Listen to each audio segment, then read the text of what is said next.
تم آپ اسی کو دیں گے نا جس کو پہلے نماز سکھائی ہوگی، جس کو طہارت کا مسئلہ سکھایا ہوگا، استنجا کرنا آپ نے سکھایا ہوگا، وضو کرنا سکھایا ہوگا کم از کم، پھر نماز کا طریقہ آپ نے سکھایا ہوگا، تبھی تو بچے کو کہیں گے۔ کون باپ ہے جو اپنے بچے کو سکھا رہا ہے؟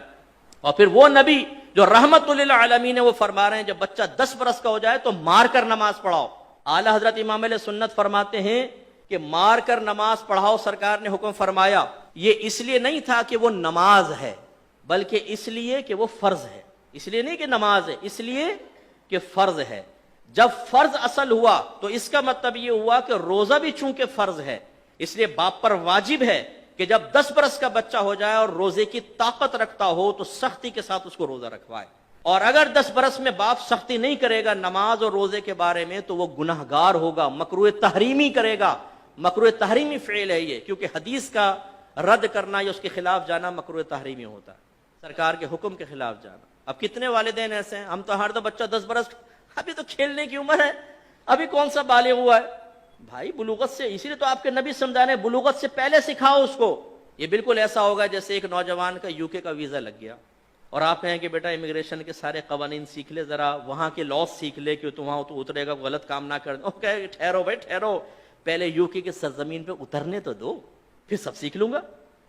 تو آپ کیا کہیں گے؟ اتر کے کوئی غلطی کرے گا واپس بھیج دیں گے، بے وقوف آدمی، ابھی سے سیکھ یہاں پر آئلٹس وغیرہ کر، لینگویج آج کل بہت ضروری ہے اور سارے قوانین۔ لہٰذا اگر کوئی نسوار رکھ کے پچکاریاں مارتا ہے نا یہاں پر، یا نظر بچا کر لفٹ کے اندر پان کی بڑی سی پیک پھینک کر پورا رنگ کر دیتا ہے جہاں رنگ کرنے کی کوئی حاجت بھی نہیں ہوتی، یہ بھی جب دبئی جائے گا تو سارے لاس سیکھ کر جائے گا۔ وہاں کبھی ایسے نہیں ہوگا کہ ایئرپورٹ پر اتر کے کسٹم شیڈ کے ساتھ ہی پچکاری مار کے بولے کیف حالک، سارا سیکھ کے جائے گا۔ وہاں کیسے تمیز آ گئی بھائی؟ کیوں پہلے آپ نے سیکھا؟ اس لیے کہ مصیبت سے پہلے اس کی پروٹیکشن، اس کے تمام معاملات سیکھنے چاہیے۔ یہی ہمارا مذہب کہہ رہا ہے۔ غفلت کا عالم یہ ہے کہ بچہ، بڑا افسوس ہوتا ہے کہ سرکار تو 10 برس کے بچے کو کہتے ہیں سختی کرو، ہمارا یہاں پر 27 سال کا نوجوان فجر کی نماز میں پڑا سو رہا ہوتا ہے اور باپ کی تیوری میں بل نہیں آتا۔ وہی بچہ اگر 5000 کا نوٹ گما کر آ جائے، اوئے ہوئے باپ شرلی پٹاخے کی طرح جائے گا چھت کی طرف۔ 5000 کا نوٹ گما کر آ گیا، دونوں دن 2-4 تماچے مارے گا۔ چائے لائیں گے تو چائے کو لات مار دے گا، لے جاؤ نہیں کھانے کو دل چاہ رہا۔ 5000 کا نوٹ، وہ کمبخت جا کر دیکھ کہیں پڑا ہوگا، بیٹے کو 10 دفعہ دوڑائے گا، بڑا بے چین پریشان۔ وہی بچہ فجر کی نماز قضا کرے تو زیادہ اتنا بڑا بدبخت ہے، پڑھتا ہی نہیں نماز، نکل جائیں گے۔ ناشتہ ڈٹ کے کھا رہے ہیں، سب کچھ ہے، بھائی کوئی خوف نہیں ہے آپ کو؟ آپ کی اولاد جہنم بھی بن رہی ہے۔ ایک نماز قضا کرنے پر اس کا نام جہنم کے دروازے پہ لکھ دیا گیا۔ جیسے آپ کے دروازے پہ آپ کے بیٹے کے بارے میں اکرم نام ہو تو اکرم چرسی لکھ کے کوئی چلا جائے تو خوش ہوں گے آپ؟ بولیں گے کس نے لکھا ہے میرے بیٹے کا چرسی؟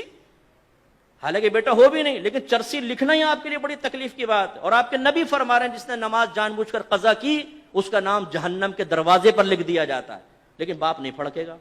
چرسی پہ پھڑک گیا، وہاں جہنمیوں میں نام لکھا گیا، اولاد کو کوئی پرواہ نہیں ہے۔ بیوی پڑی سو رہی ہے، خراٹے لے رہی ہے سارے رات میں، تھک گئی ہوں جی میں اس لیے فجر کی نماز نہیں پڑھ رہی، کوئی تیوری میں بل نہیں آتے۔ بھائی اٹھو نماز پڑھو، گھر میں بے برکتی اور نحوست ہوگی۔ تو معذرت کے ساتھ کتنے ہم میں ایسے بیٹھے ہوں گے کہ جنہوں نے کئی مہینے سے فجر کی نماز نہیں پڑھی؟ کتنے ایسے بیٹھے ہوں گے جن کے کئی سال تک گھر میں قرآن نہیں کھلا ہے یا اس نے خود نہیں کھولا ہے؟ فرصت ہی نہیں۔